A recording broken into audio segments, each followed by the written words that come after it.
उत्तर प्रदेश के बांदा में करोड़ों की लागत से बिना नक्शे के विकास प्राधिकरण अधिकारी की मिली भगत के तहत बिल्डर द्वारा फर्जी तरीके से लगभग 15 भूखंड कई करोड़ के उपभोक्ताओं को बेचे गए, लेकिन उनके साथ हो गई ठगी।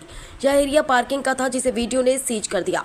उत्तर प्रदेश के बांदा में करोड़ों की ठगी का मामला सामने आया है, जिसमें एक बिल्डर 3 रईस जादव के ऊपर एफआईआर भी दर्ज हुई है। आरोप है कि इन लोगों ने बिना नक्शा पास कराए 5 खंड का मयूर मल्टी कॉम्प्लेक्स बना डाला।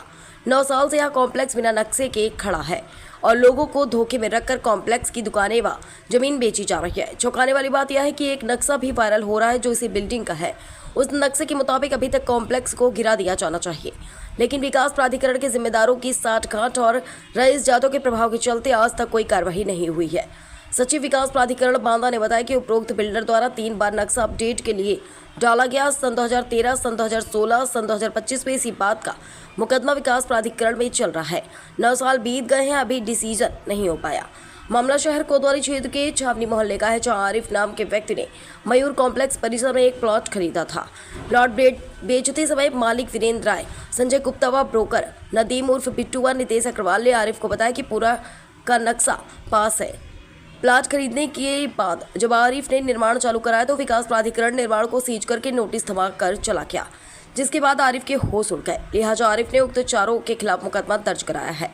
जनपद में यह मामला सुर्खियों में है, साथ ही विकास प्राधिकरण पर बड़े सवाल खड़े हो रहे हैं। बिना नक्शे के इतना बड़ा कॉम्प्लेक्स खड़ा है और आखिर कोई कार्रवाई क्यों नहीं हो रही है।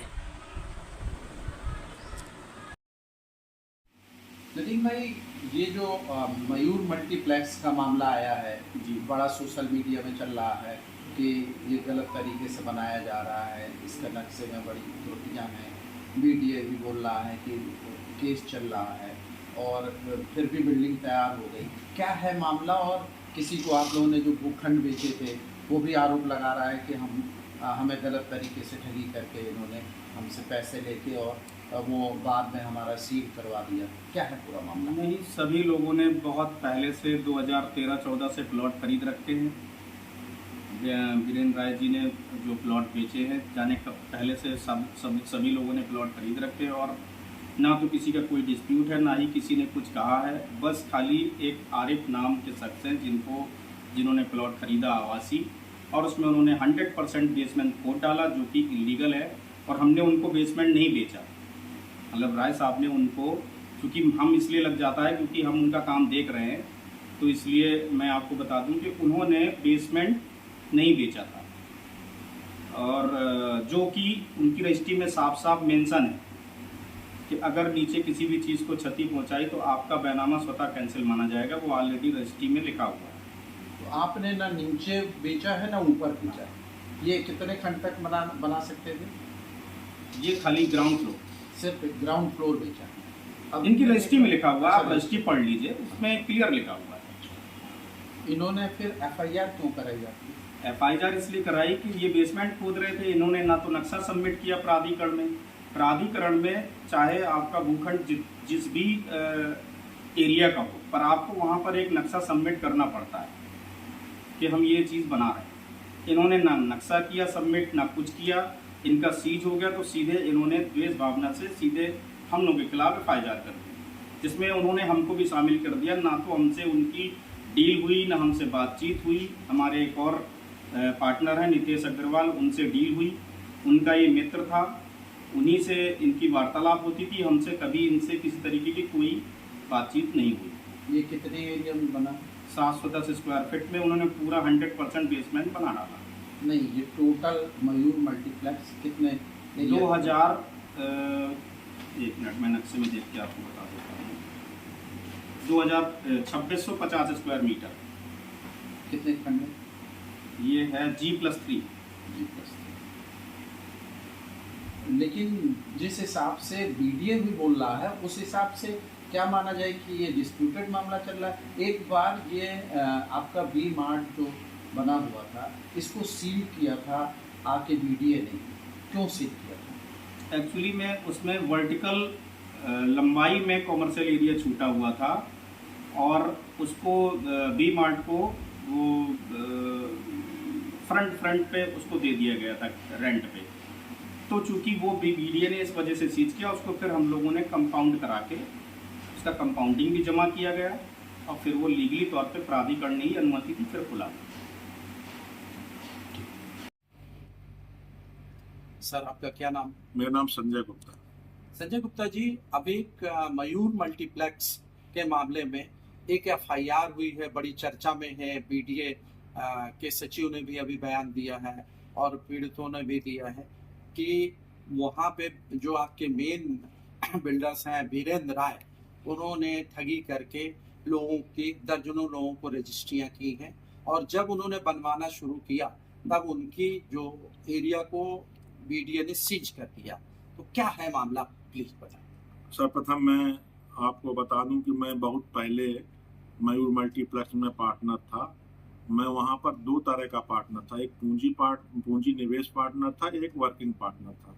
मैंने आपको अनुबंध पत्रों का, सभी कागजों का मैंने आपको अवलोकन पूर्व में भी कराया है कि मैं 2015 में मैं वर्किंग पार्टनर्स की मेरी भूमिका वहां से समाप्त कर दी गई थी।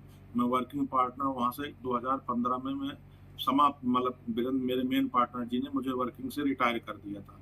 उसके बाद 16 से लेकर 18 के बीच में इकरारनामा द्वारा उन्होंने मुझको, जो मेरा पूंजी का जो शेयर था उसको भी 2018 में इकरारनामा से इकरारनामा के माध्यम से कागज के माध्यम से रिटायर कर दिया था।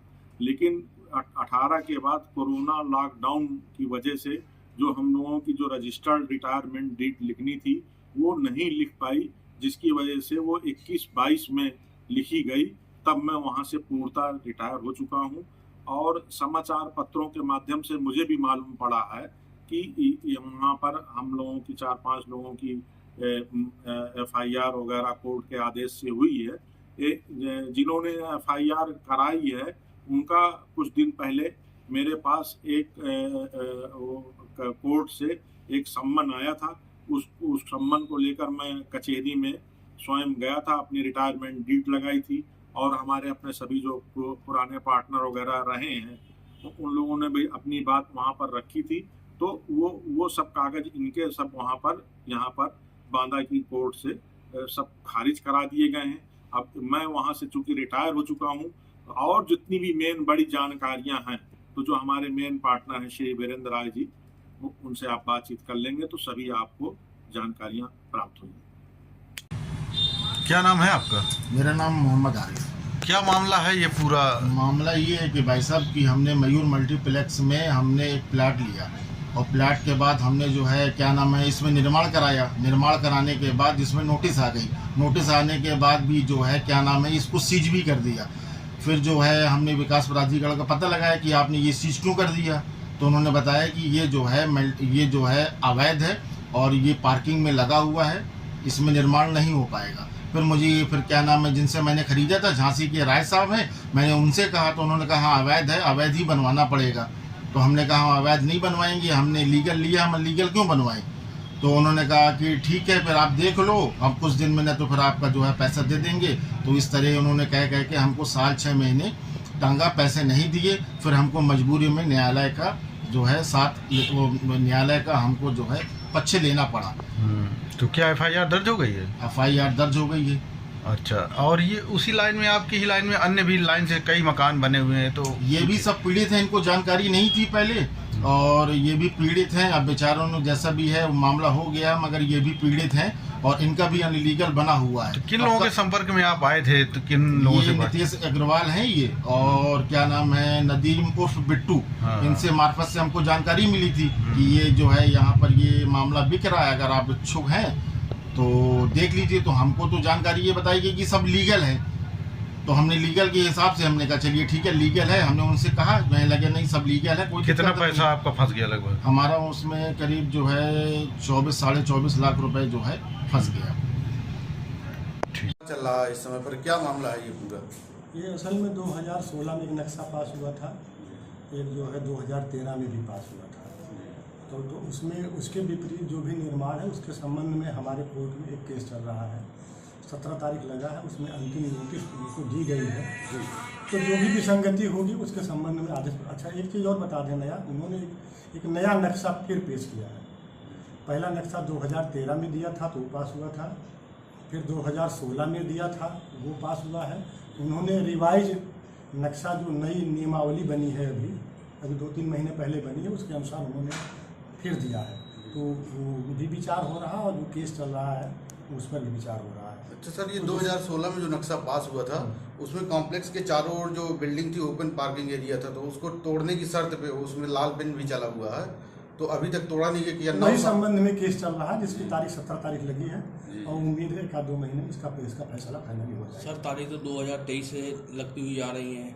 आप जो पीड़ित लोग हैं 2021 से पीड़ित हैं, जल्दी कोशिश करेंगे कि 1-8 महीने में फैसला हो। आप मतलब आपके यही साहबी का कहना था 20 अगस्त को इनका मामला नहीं चलता, तो 20 अगस्त को नक्सल निरस्त यार करके उनको अंतिम नोटिस दी गई है, अंतिम नोटिस उनका कुछ न कुछ जवाब उत्तर जब मिल जाएगा तो फिर फैसला 1-8 महीने में हम कर। तो 9 साल से एक बिल्डिंग अवैध खड़ी है, तो क्या मतलब अभी तक 2016 में उनका नक्शा पास है जी, लेकिन वो इस शर्त पे पास था कि 2013 में भी पास है। जी बात समझ रहे हैं? अगर कुछ गलत बना है तो उसी का तो केस चल रहा है, जब केस फैसला होगा उसी में तो हम लोगों का सवाल सर यही था कि जो 9 साल से लटका पड़ा है, 3 साल से जो पीड़ित हैं वो लगातार शिकायत कर रहे हैं, तो आखिर कितनी जल्दी विकास प्राधिकरण का इससे क्या होगा? तो वही केस में 1-2 महीने में वैसे हम कोशिश कर रहे हैं कि जो समस्या उनकी आई है वो भी सॉल्व हो जाए। तो क्या सर अगर अवैध तरीके से बना है तो बिल्डिंग गिराई जाएगी? जो अवैध होगा, जैसे जो पास है, जो वैध है वो छोड़ के जो अवैध है उसी पे कार्रवाई होगी, जो लीगल कार्रवाई होगी नियमानुसार वही होगी। जब अभी तक बिल्डिंग विवाद में है तो संचालित कैसे और किसके आदेशों से संचालित? अरे नक्शा पास है उसका भाई, ऐसा क्यों कहते हो कि विवाद है? तो जब फैसला होगा, जब गलत होगा तो फिर किया जाएगा। नक्शे की शर्त ही जब पूर्ण नहीं है तो सर उसको मान्य कैसे माना जाए? तो उसी तो केस चल रहा है, अगर गलत पाया जाएगा निर्णय में तो उसके खिलाफ कार्रवाई की जाएगी। वो केस चला था